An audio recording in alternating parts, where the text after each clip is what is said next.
The Anachronauts. They travel through time by downloading history to their brains and archive the past in order to save the future. With their trusty brain download computer, the Epic Traversier, they randomly visit the past year after year. Join them as they embark on their next adventure. Prepare yourself for anachronology.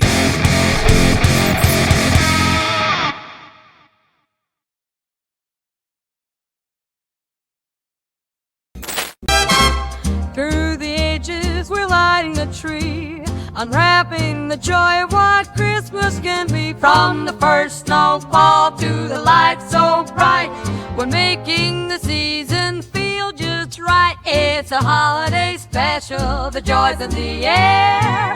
Calm and clear, spreading love everywhere. With time as our canvas, we paint it so clear. The spirit of Christmas is forever right here.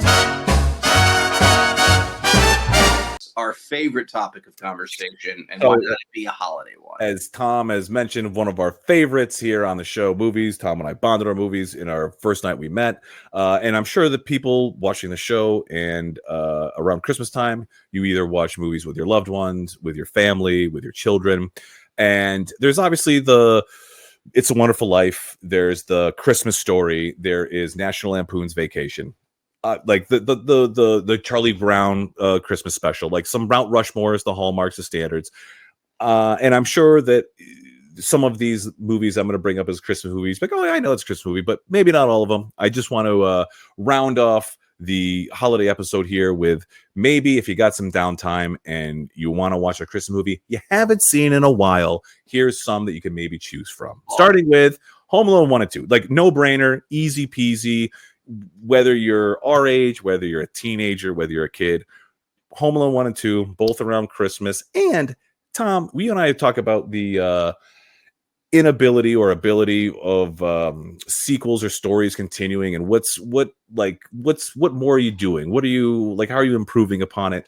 This is one of the rare instances where the sequel is as good, if not better, than the original. I think that both 1 and 2 Home Alones, it is unfair to say like how Ghostbusters 2 arguably is a just rebaked Ghostbusters 1. They took out all the swearing and the smoke. They just kind of made it more kid friendly.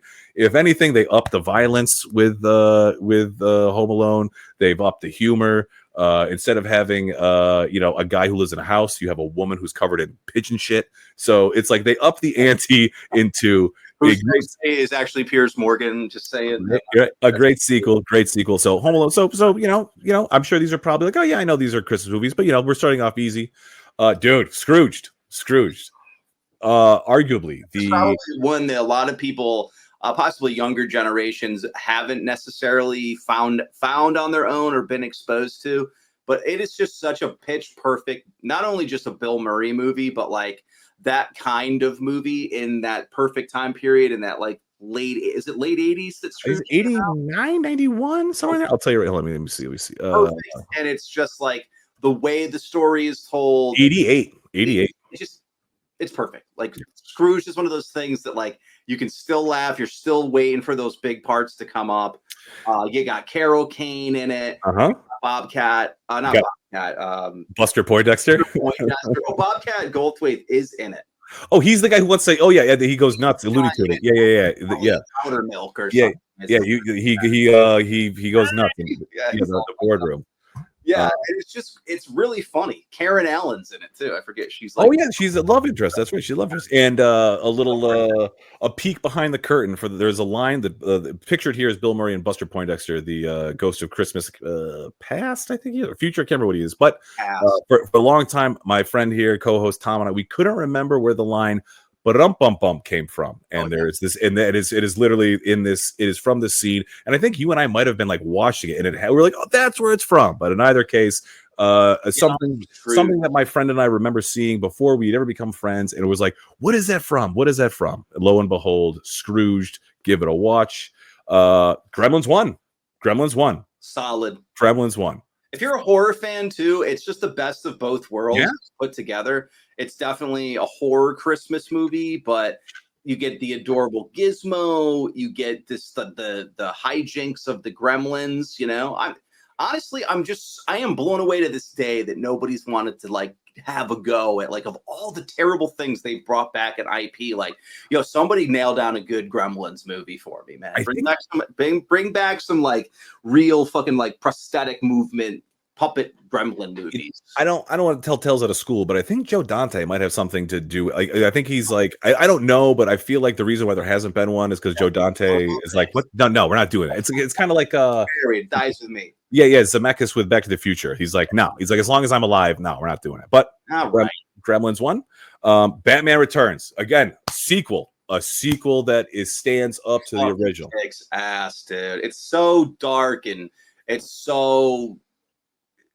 dude, it's just it is. It's like the most darkest Christmas movie. I'd say like, and of course it's Burton, but it's like you feel that like in this movie, you feel that in like Nightmare Before Christmas. It's just so palpable, his universe and the Christmas, the gloom and doom of Gotham and shit, and the horror of the Penguin, and perfect, man. Yeah, the movie gets a bad rap because of its tone and its violence. We couldn't sell Happy Meals.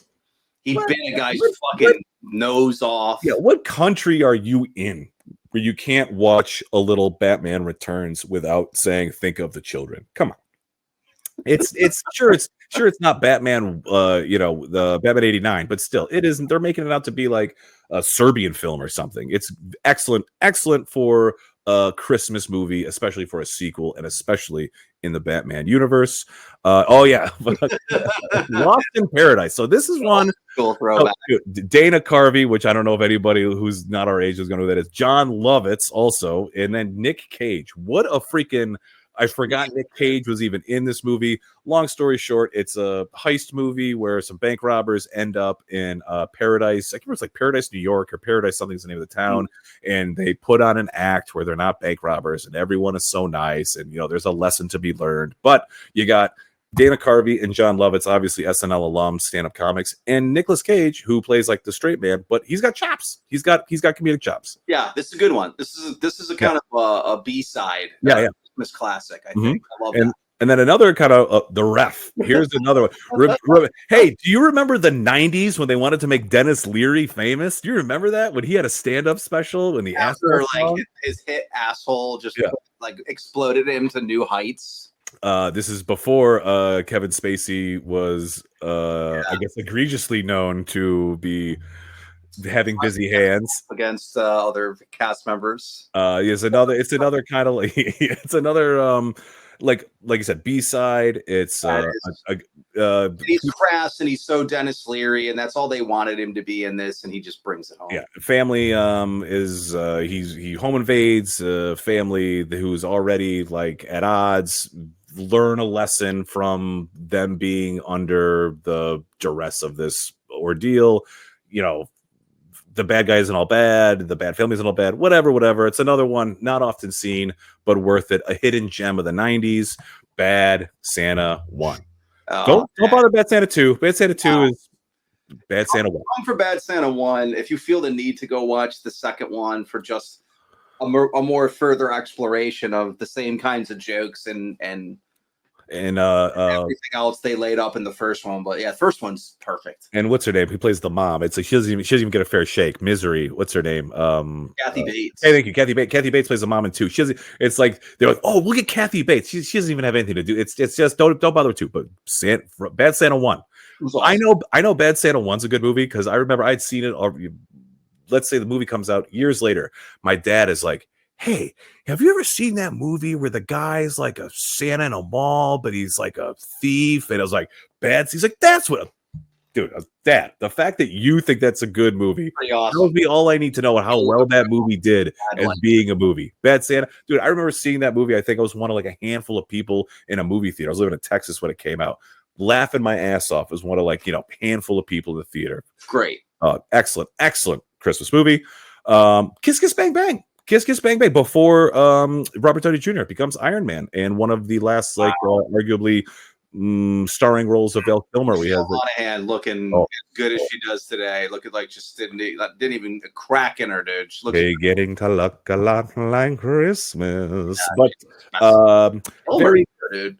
Yeah, very kind of Shane Black, right direct. Little caper. Yeah. I was gonna say kind of like a throwback to like a Marlowian kind of like who done it, private eye, but not really private eye, thief who gets embroiled in paper. It was well structured. It almost had a little noir aspect in there, and it was very funny, very tongue in cheek. Great Robert Downey Jr. performance, and Val Kilmer brings it home too. And it's sad because I want to say it's one of his last things he had done before he unfortunately got the. And he plays a private detective whose name is Gay Perry. He's like, why do they call him Gay Perry? He's like, because he's gay. That's a great line. Great. Go. I remember you, dude. I remember us and our group of friends saw Go in like 1999 when it came out at either probably the mall. Yeah. This, as you can see here, Timothy Olyphant, who I've brought up the show before, is starring in Justified. And I think this is where this is not where he's saying, and there's a family circus in the corner waiting to suck. This is where he's selling them. This is where he's selling them like ecstasy or whatever. But still, he's like Claire. He like says that weird thing about I don't know the whole like speech, but he definitely says Claire to Katie. Yeah. Definitely a movie I haven't seen in a while, but still one that I feel like doesn't do or does the 90s some justice. You know what I mean? It's not on everybody's like, oh, remember this, but as far as a Christmas movie, I'm sure everybody doesn't remember, but worth the watch. If you ever taken ecstasy, you'll get it. You'll get it. And then of course you should have seen it coming. It's like there's the is it, isn't it, is it? I don't care who you are, how old you are, when you started watching movies, what movies you like.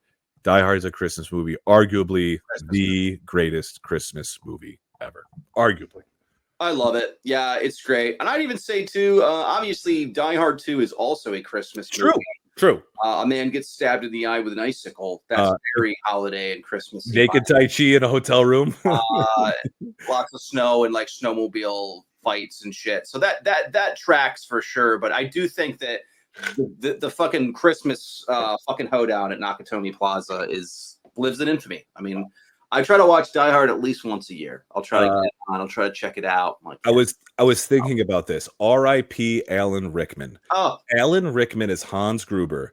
He did such a good job as that villain that he took a Bond villain, made it not farcical, and every other like action thriller villain who's trying to be suave and cool is trying to be Hans Gruber. Alan Rickman's Hans Gruber. Yeah. He absolutely like he is the mold that was then broken as Alan Rickman as Hans Gruber. Now I have a machine gun. I mean, he did. You said it best. He wrote the book. Anybody that was trying to be some like fucking slick Eastern European fucking terrorist. I want to free the members of the Asian Dawn, and like he's like Asian. I read about them in Time magazine. He's so effortlessly cool as the bad guy. It is so believable. So like a master, like literally a master class in acting. He knocks it out of the park. So if anything, as good as Bruce Willis and the story and the action is, if anything sends it over the top, it is Alan Rickman as Hans Gruber, the Grinch who tried to steal Christmas. Amazing, my friend. What an incredible section. Huzzah. Round off our celebration of the holidays here on Ronology. We want to thank everybody for watching, obviously, throughout these past 2 seasons. We are hard at work here on season 3. New year, new episodes, a whole new style here on the show. Really surprises. But yeah, I hope all of you listeners have an incredible holiday, whatever you celebrate, however you get down. Be safe, have fun. Clay, happy holidays. Thomas, I love you, brother. I love all you out there in listener land. A Merry Christmas, a happy holiday, and a joyous new year to everyone out there in Anachronology land. Oh joy, oh joy. Hello, Anachronology viewers. I am here to remind you that you can view or listen to our program on any of the available social media platforms. You have a multitude of choices to enjoy our weekly adventures throughout the space-time continuum. We thank you for your continued support and look forward to providing you with incredible content and amazing nostalgic feels. Now back to your regular scheduled year. Goodbye.